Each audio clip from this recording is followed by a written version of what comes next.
ሰላም ጤና ይስጥልን የቻናላችን ተከታታዮች እነሆ ለጆሮአችሁ ይመጥናሉ ያልናቸውን መረጃዎች ይዘን ሰዓታችንን ጠብቀን ተገኝተናል። አብራችሁ እንድትቆዩ እየጠየቅን አሁን ወደ ያዝናቸው መረጃዎች አለፈን።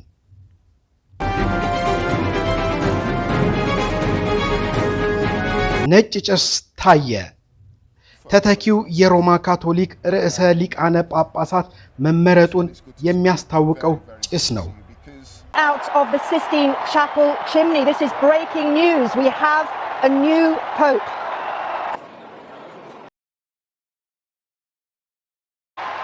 Pope Leo XIV.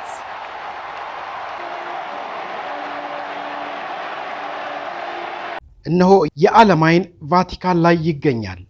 በቫቲካን እየተካሄደ ባለው የሮማ ካቶሊክ ርዕሰ ሊቃነ ጳጳሳት ምርጫ ነጭ ጭስ በመታየቱ የሮማ ካቶሊክ ርዕሰ ሊቃነ ጳጳሳት መመረጡ ታውቋል።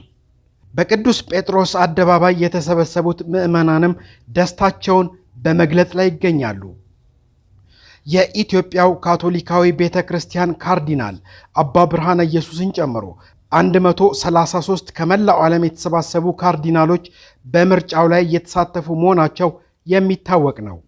ይሁንና ይህንኑ ሁነትም የተለያዩ ሚዲያዎች እየዘገቡ የሚገኙ ሲሆን ተጨማሪ መረጃዎችን በቀጣይ በቻናላችን የመረጃ ሰዓታችን ይዘን የምንመጣ ነው የሚሆነው። እስከዚያው ቻናላችንን ለወዳጅ ዘመድ ያጋሩ። ሰዓቱን ጠብቀን የምንለቃቸው መረጃዎች ቶሎ እንዲደርሶት የደወል ምልክቷን እንዲሁም ላይክ ሼር ያድርጉ። ሰላም ለሀገራችን፣ ሰላም ለምድራችን። Pope Leo XIV.